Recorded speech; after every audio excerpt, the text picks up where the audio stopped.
in a world where justice has no heart and mercy comes too late. One man stands before the court, not as a monster, but as a broken soul. His mind, shattered by guilt. His past, chained to pain. And his voice, the last cry for redemption. Tonight, truth takes the stand.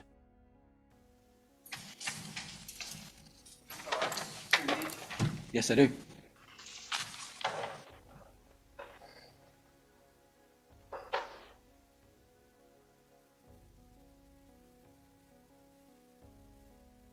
All right. Mr. McElhinney, would you please state your name? John Wesley McElhinney. Okay. And in this case, you've been convicted of aggravated burglary, vehicle burglary, and attempted aggravated burglary. Is that right? Yes, sir. Okay.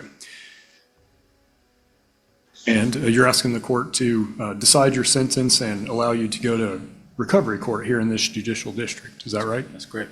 Okay. And I would like to hand you a document.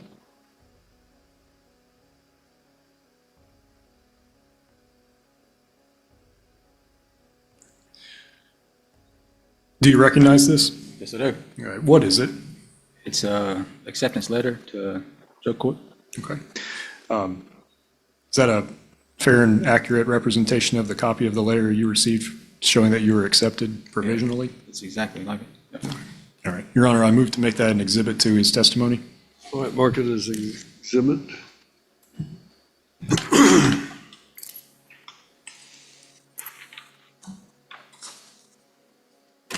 All right. So, Mr. McElhinney, do you have a drug problem? Yes, I do. When did you first start using drugs?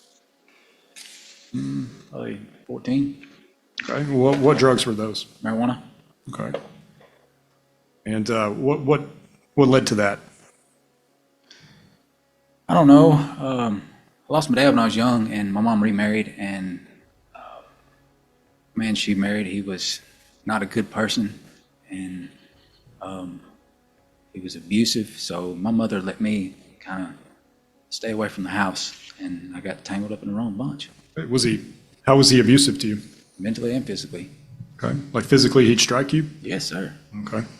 And your father had passed away before that? Yes. Yeah. How old were you when your father died? Well, How did your father die? he was killed in a car accident. Okay.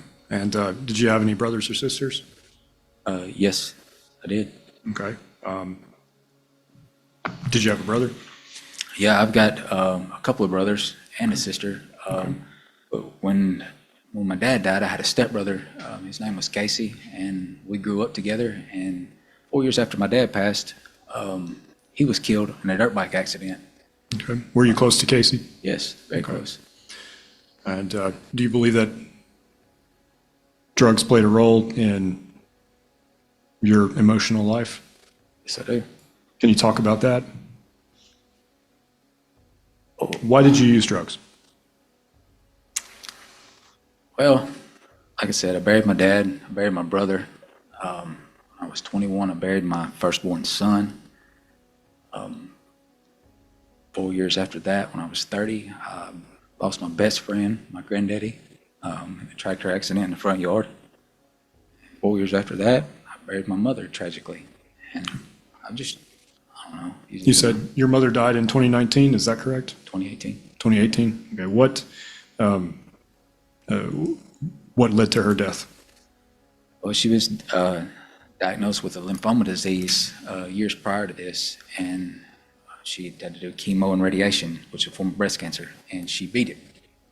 And she developed MS, muscular sclerosis, because of the chemo and whatnot. She could walk around the house. She could do things. She couldn't walk around Walmart without her getting these dizzy spells. So she was doing a sleep study at Franklin's Women Medical Center in Williamson County. And it was an outpatient deal from 3 to 6 o'clock. She had to sleep, and they would study her sleep patterns. Her insurance paid for her a hotel to stay nearby, so she didn't have to drive back and forth up there for 5 days. And the last night, I guess she got up during the night in the hotel room and had one of her dizzy spells, and she fell and she hit the back of a chair and crushed her esophagus. He wasn't born a criminal, he became one through pain. A boy who lost his father, beaten by a man who was supposed to protect him. Grief buried his innocence, and drugs became the only friend that never left. By 14, his world had already collapsed, and the streets became his escape. I graduated high school. I started experimenting with cocaine and pills, and this wasn't enough. So it moved on to heroin, and I got clean there for a little while until my mother passed, and I knew if I went back to heroin that it'd probably be the death of me, and I started with meth, experimenting with meth. And Did you overdose on heroin? yes, I did. When was that? About 4 months after my mother died. It was probably January 2019. Were you hospitalized for that? I woke up in an ambulance on the way to the hospital.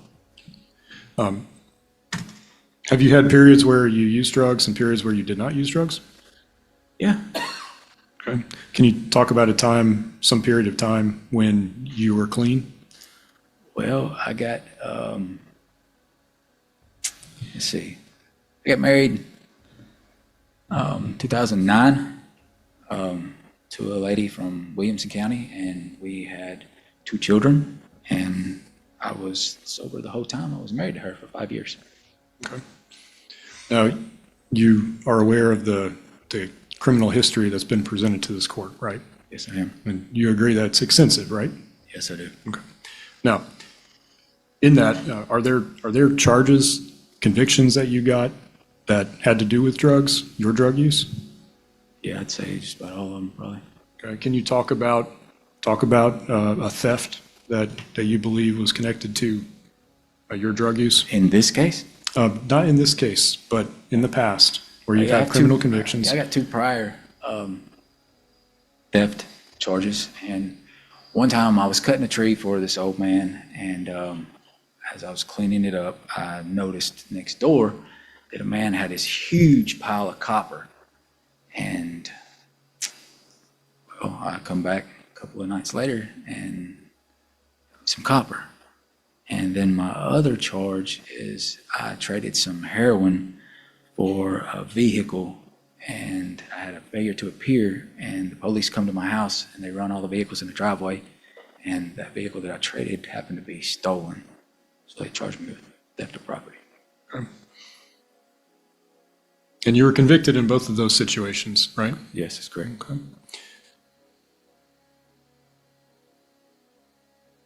And then I want to ask, have you had custody of your kids in the past? Yeah, all of them. In the beginning, Okay. And did you lose custody of your children? yes. Okay. Why? Well, my 2 middle children, Ava and Weston, when I left my wife, I left her and the kids. And my oldest daughter, she's 18 now. But my youngest daughter, I haven't seen her in a couple of years. Her name's Addison. She's 9. The first 2 years of her life, she lived with me and her mother. And one day, her grandmother showed up at the house with an officer and took my kid and gave us a court date 3 days later. And they done a hair follicle test and took my little girl. Okay. So, right now, do you talk to your kids? Yes, I Okay. talk to them every day. And they contact you in the jail? Yeah, I have it. It's called a chirp. We can text message back and Okay. forth, and I talk to all of them.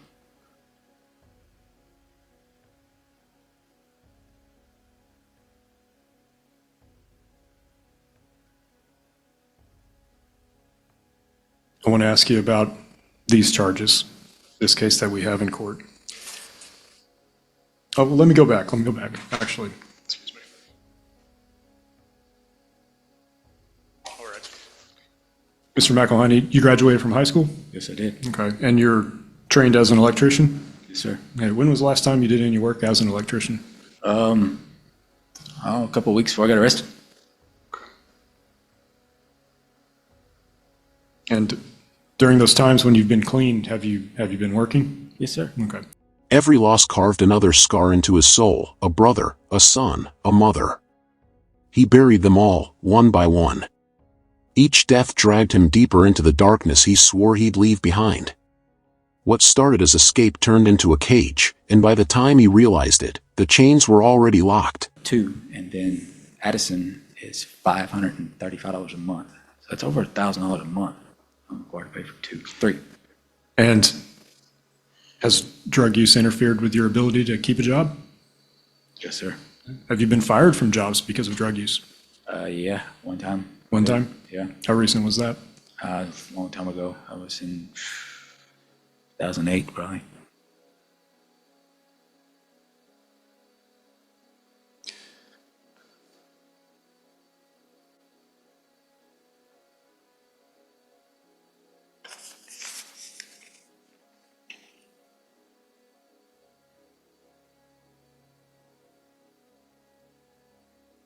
So this case, did you tell Ms. James that you were under the influence of methamphetamine at the time that you were accused of these offenses? I did. Okay. And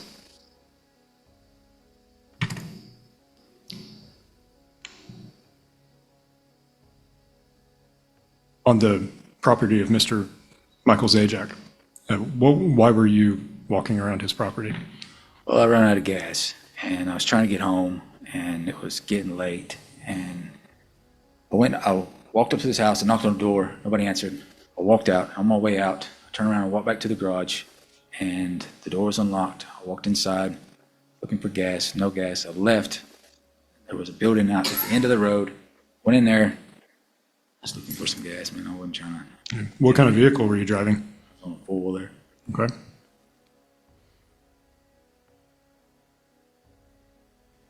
And then regarding Ms. Thaxton's property, do you agree that deputies located you behind her house getting water? Yeah, after Mr. Zajac come out and I left, I was sitting down at the community center. Police pulled up, questioned me, and I said, "Oh, I'm walking home." So on my way home, I've seen them coming, so I got off the road because I didn't want to have any more contact with them. And that's when I was walking through Mr. Thaxton's yard, and he come out and saw me, and it was hot. I got me a drink of water at Mrs. Thaxton's, and that's when they got me. Okay. And did you take any property from anyone? No, I did not. Okay.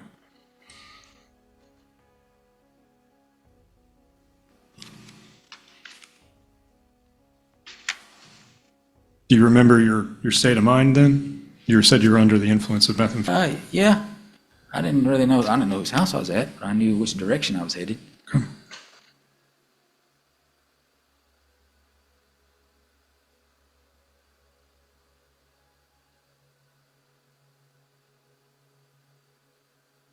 Okay. Now, since you've been in jail, let me ask you this. You were arrested in August 2024, and you've remained in jail ever since then? Yes, sir. So almost 16 months. So how many months is that? This is the 16th month. Okay.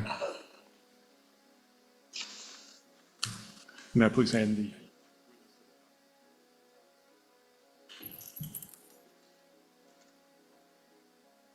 Mr. McElhinney, do you recognize these certificates? Yes, I do. Okay. Tell me about these documents. Well, they've got these iPads in the jail that they bring around about every 10 days, 3 days, and they have different programs on these tablets that you can take, and each section of these programs has a quiz to take, and these, I don't know, I think there's like 9 or 10 here that I have completed. So are these your certificates that you've earned? Yes. Okay. Yes. Are these fair and accurate copies of the certificates that you've earned through completing these classes at the jail? Yes, it is. Yes, sir. Your Honor, I move to make that an exhibit to his testimony. All right, mark it as the next exhibit. And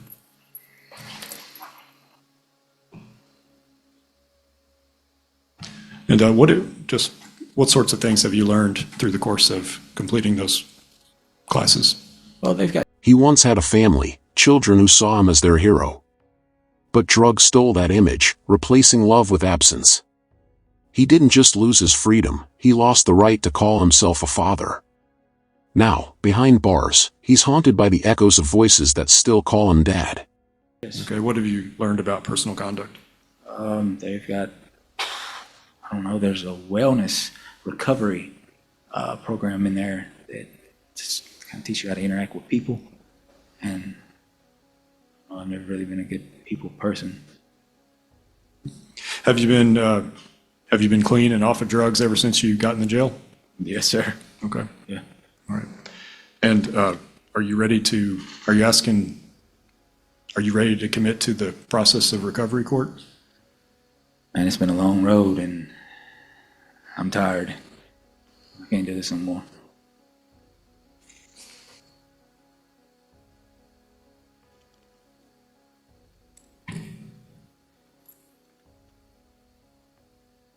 And do you feel like you understand the process involved in recovery court and the sanctions that could be used on you if you did not comply with what you're supposed to do in that program? Yes, I do.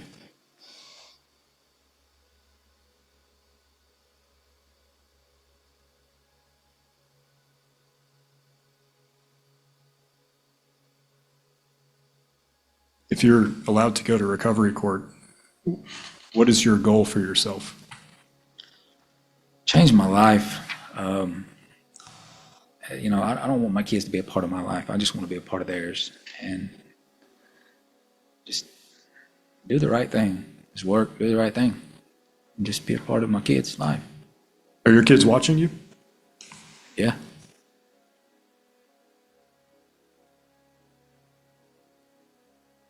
Do you think about what your kids think of you? Yes, I do. What do you think about that? Well, my two oldest, 18 and 14, they know what I've been doing in my life, and I'm just fortunate that they haven't turned their back on me, and I don't want that to happen.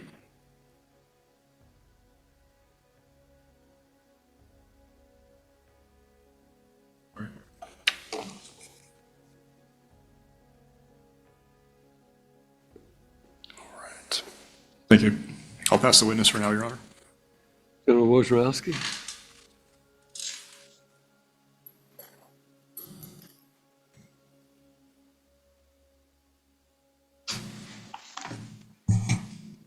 Hi, Mr. McElhaney. I have a few questions for you today. Yes, ma'am. So you testified on the stand that you had been riding a four-wheeler that day. Is that correct, of this incident? Where was the four-wheeler? I had it hid off the road. I pushed it off in the field. Okay. Was it your four-wheeler? No, So you had stolen that? it was a family member's folder. Had they given you permission to use it? No, they didn't. Okay. And when the officer came in contact with you, you told the officer you'd been mowing all day. Told him that I cut grass here. That I didn't tell him I'd been mowing all day. Okay. And when you went over to the home of Mr. Zajac, you told him you were looking for a friend that lived there. Yeah, he scared me. So you weren't really looking for a friend. No, I was looking for gas.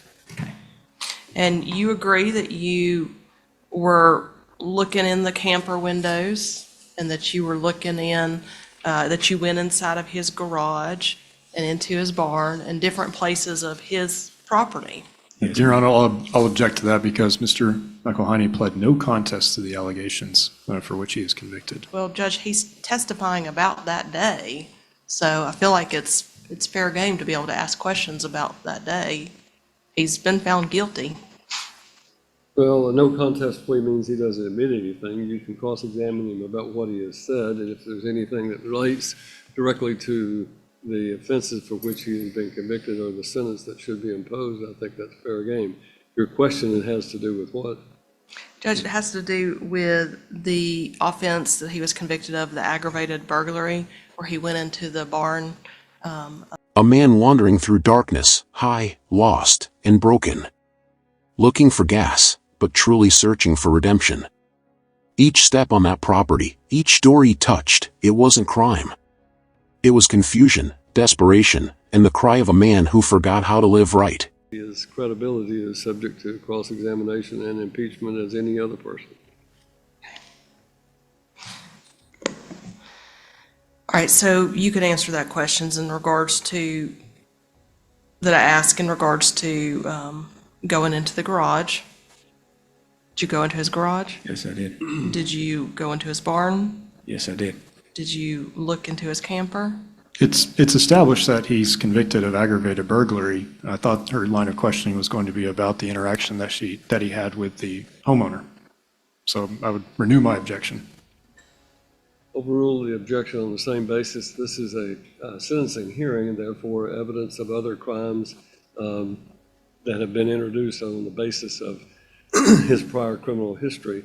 In addition to that, he has testified about what happened, and I think the state is entitled to cross-examine him regarding his actions on that day and whether those actions are consistent with his version of the events. Yes, sir. You can answer that then. Okay. Sorry, what's the question? Did you look into the camper? Yes, through the window. All right. And were you out there with a flashlight that evening? Yes, I was. Okay. You didn't knock on the door of Mr. Zajac, right? Yes, I did. Did you ask him for help with gas? No, nobody answered the door. Okay.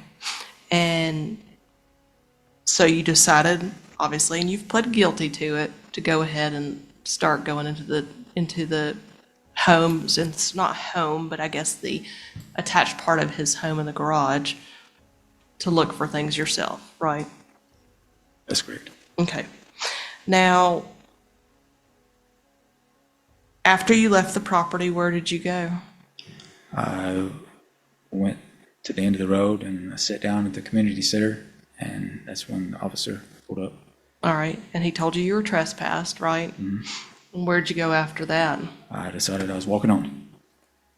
So on my way home, I saw police coming down the road, and that's when I got off the road, and that's when Mr. Kelly Thaxton, that's when he came out with a flashlight and asked me what I was doing. I told him I was walking home, and just kept walking, and I was hot.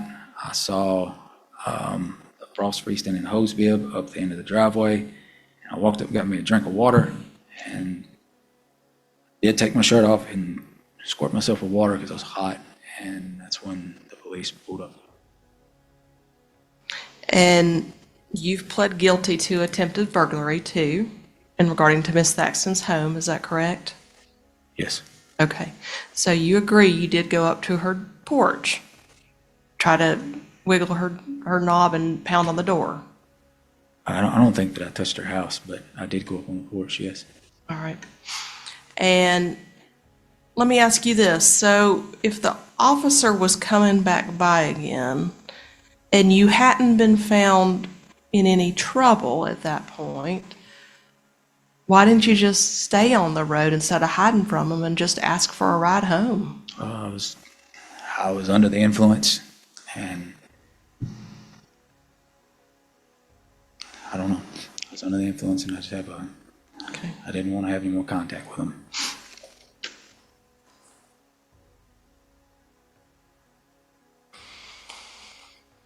Now let's go back to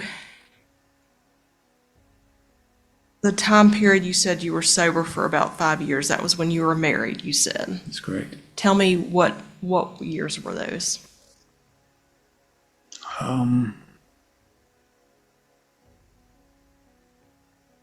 want to say 2010, 2015. So approximately that time, you were married the whole time and you were not using. I mean, I wouldn't say I stayed clean for the whole 5 years, but I was doing pretty good. Well, I mean, I think that's what your testimony was, that you were sober for 5 years while you were married. In that courtroom, his voice trembled with truth. He didn't deny his past, he owned it. He wasn't asking for pity, he was asking for one last chance. A chance to rewrite his story, to prove that even a shattered man can rebuild. Okay, so I you, used to, but it's not. okay.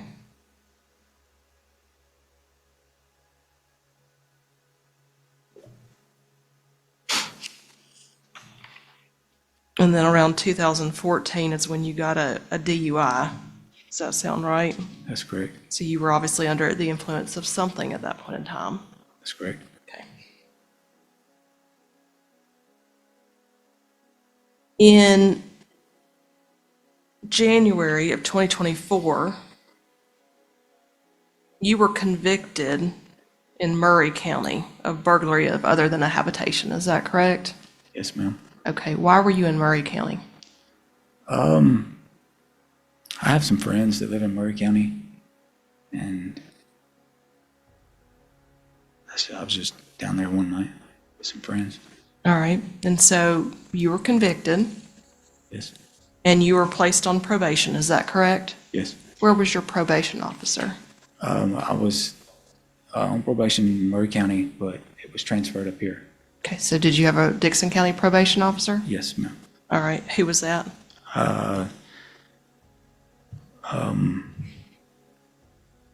Sir Joe, can't remember his last name. It's all right. Did you ask your probation officer for help or treatment? No. And why not?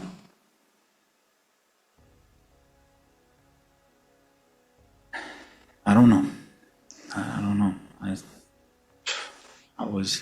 I just got out of jail, and I knew, I thought I had it, and I thought I was okay.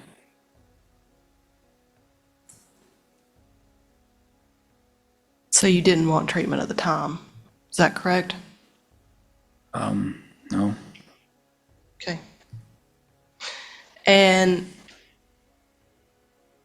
you also testified earlier that you lost custody of at least one child or maybe all of the children due to your drug usage. Is that correct?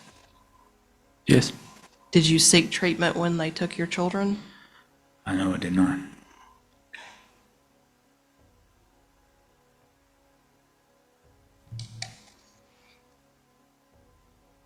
Now, I've gone through and counted to your prior criminal history. Does it sound right that you have 9 felony convictions? I thought it was 7, but I've never seen. Okay. Did you look at the notice of enhancement that I filed? Yes. Okay. And so you think it's at least 7, but it could be 9? Yes, ma'am. All right. And including one of them when you ran from the police in 2022 in Hickman County? Do you recall that one? Yes, ma'am. Okay.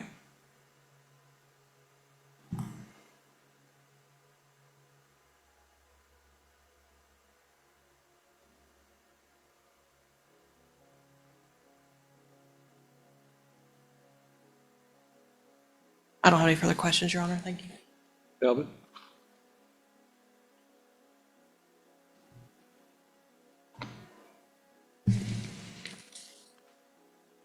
You have undergone treatment in the past, right, Yes, I did. for drugs? Yes. Was that at Hope Center? Yes. Did you complete that program? Yes, I did. Okay. And as far as not seeking treatment other times, do you feel that people around you played a role in influencing you? To not seek treatment? Sure.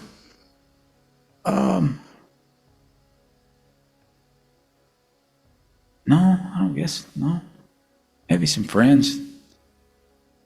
You know, I mean, they didn't say don't go to treatment, but Do you feel that you've been influenced by people around you?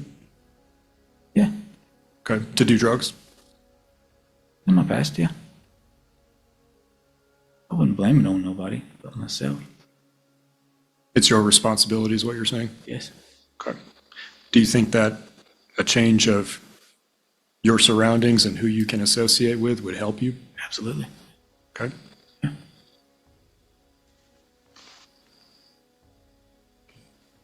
Thank you, Your Honor. I have a question. Mr. McElhaney, I've heard you testify about going up on, or what happened at Miss Thaxton's house. How did the gun get on the front porch of her house? I'm not sure about the gun. Your Honor, he's not pled, if I may, he's not pled to possessing that firearm. That charge was dismissed in settlement. Well, I'm sorry. Exactly. And the only thing taken out of the vehicle as testified was the weapon. So overrule your objection. So the question is, when you've been found guilty of burglary of an automobile, you pled no contest to that. The testimony here has been that the only thing taken out of that vehicle was the weapon that ended up on the front porch of Miss Thaxton's house. So I'm asking you if you can enlighten me on how that occurred. Your Honor, I pled guilty to the car burglary because it was part of the plea, and I asked why I was being charged with that if the gun was being dismissed, because I don't have any idea how the gun got So there. even though you pled no contest to the charge of burglary of an automobile, you have no way to explain what was taken out of the automobile and that sort of thing? No, sir. All right, thank you. You can step down. After 16 months behind bars, his eyes tell the story, pain, regret, and a hunger for peace. He's ready to fight his demons, to walk the road of recovery. But redemption has a price. And only time will tell if the court and life are willing to let him pay it.